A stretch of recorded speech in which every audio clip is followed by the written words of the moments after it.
pendant que cette petite princesse fait dodo, je vous filme cette vidéo. Elle est trop mignonne. Salut tout le monde! Aujourd'hui, on se retrouve dans une nouvelle vidéo dans laquelle je vais vous raconter une story time. Quelque chose qui m'est arrivé quand j'avais 7 ans et dont je suis encore très... qui m'affecte encore beaucoup maintenant dans ma vie plus ou moins quotidienne. Donc, je vous explique ça maintenant!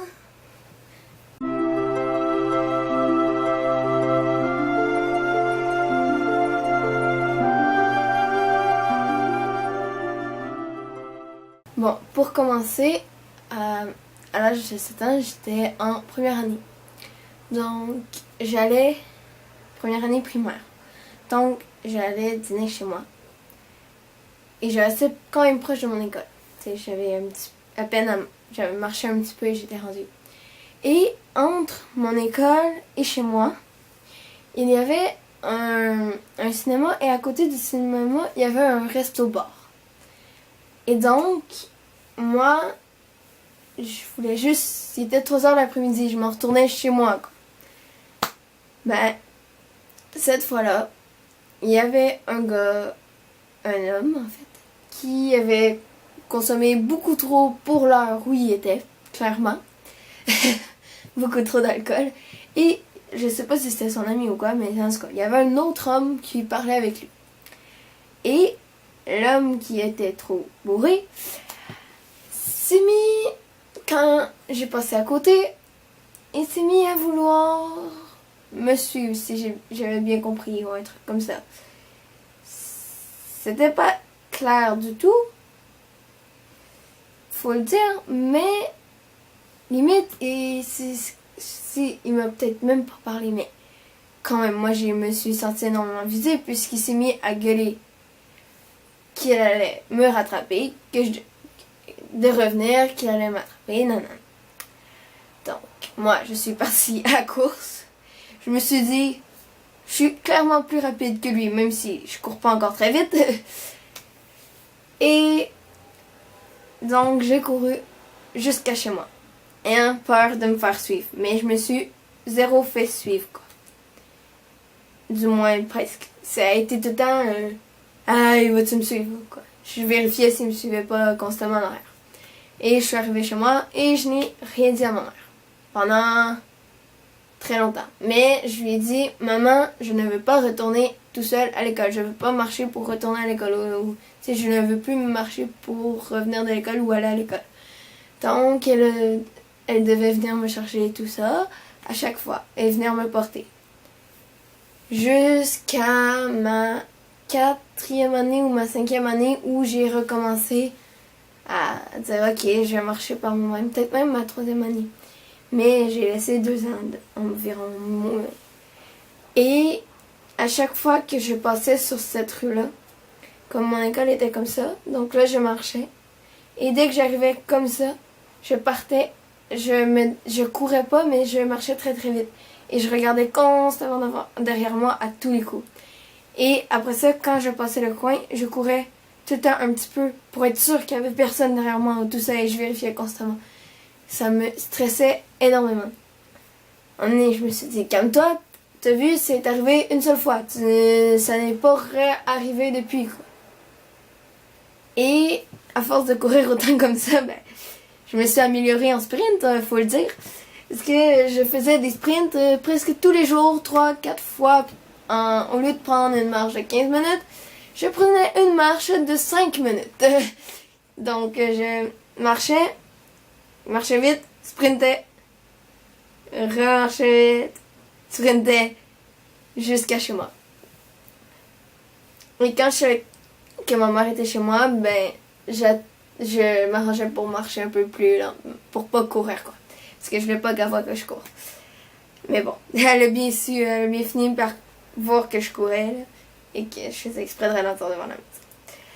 Donc, ensuite, plus tard, je lui ai dit que genre, ça m'est arrivé. Et ensuite, maintenant, à chaque fois que quelqu'un va se mettre derrière moi ou va me suivre un peu, je vais tout le temps regarder puis je vais faire en sorte de m'en éloigner le plus possible, être le plus loin possible. Je vais tout le temps être au plus loin possible.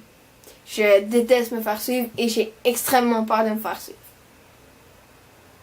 Et quand on parle dans mon dos, je déteste ça. Je préfère être que les gens soient devant moi et moi derrière eux que l'inverse. Donc à chaque fois quand je marche avec mes amis dans un corridor et qu'il n'y a pas beaucoup d'espace, je les fais passer avant moi et je passe après parce que sinon j'ai trop peur. Ça me stresse en fait. Pas que j'ai peur mais ça me stresse. Et dernièrement, cet été, quand je suis allée en camping avec Célia, comme vous avez pu savoir dans la vidéo, je dis que j'avais fait une crise de panique. Eh bien, cette crise de panique était reliée au fait de me faire suivre. Dans cette maison hantée, manoir hanté, comme vous voulez, et il y avait des personnages, j'étais type Chucky un peu. Et là, elle arrive, elle se met comme au sol, elle sort d'un rideau, elle se met au sol. Là, je la vois, je fais maman, en mode au secours, c'est pas vrai, là. Tu me niaises quoi. Et elle va venir se placer derrière moi. Celle-là était comme à côté de moi là, et mon mère là. Et moi, je vais me mettre le dos contre ma mère, et elle va arriver là, et je vais me revirer, et je vais la regarder vraiment en mode oh non, tu vas pas rester là, toi. T'es en mode dégage, je veux pas te voir là, quoi. Et je me suis mis vraiment à paniquer et tout, et j'ai fait je sors. Il fallait que je sorte. Je suis sortie de là en panique totale. J'ai fait une crise totalement d'anxiété. J'étais ah! C'était la panique dans ma tête. Je me disais, en même temps, je me disais, voyons, c'est pas grave, là, t'sais. Elle est là pour ça de te suivre. Elle allait te suivre, c'est clair, là. Mais à la base, je voulais pas aller dans ça. Parce que j'avais une idée que ça pourrait se passer, tu sais. Donc, c'était vraiment en mode au secours, quoi, dans ma tête. Mais en réalité, il n'y avait rien de si grave. Mais bon, à chaque fois, c'est comme ça. Et j'ai fait énormément de crises d'anxiété sur le fait de me faire suivre quand je marche. Donc, maintenant, quand je marche tout seul, quand il y a quelqu'un avec moi, je suis moins pire. Mais quand je marche tout seul, je fais tout le temps checker l'autre côté de mon épaule. Tout le temps, tout le temps, tout le temps. Le soir, quand je suis tout seul et qu'il fait noir, tout le temps. Et je laisse tout le temps une lumière allumée, j'ai peur qu'il y ait quelque chose qui arrive en arrière de moi.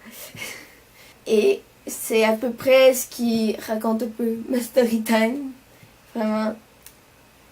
Donc, j'espère que vous avez aimé cette vidéo. Qui sort un peu du style des dernières vidéos qu'on a faites. Ça ressemble pas trop, quoi. C'est un peu différent. Mais j'avais le goût de vous partager ça. Et de... Peut-être qu'il y en a d'autres aussi à qui des histoires comme ça c'est arrivé. J'ai été témoin des histoires comme ça. J'en ai vécu et j'en ai été témoin de quand même plusieurs. Donc si ça vous dit d'en connaître d'autres, vous avez qu'à me le dire en commentaire. Et vous pouvez nous suivre sur Instagram, sur notre page Facebook et aussi suivre Célia sur sa page Facebook artiste. Pour voir nos pages Facebook et notre page Instagram vous permettre de voir nos événements qu'on peut participer et des trucs comme ça. Et vous pouvez aussi aller voir notre site ou blog comme vous voulez l'appeler. Les liens sont dans la barre d'informations en dessous de cette vidéo. Faites ce que vous voulez et à dans une prochaine vidéo. Bye!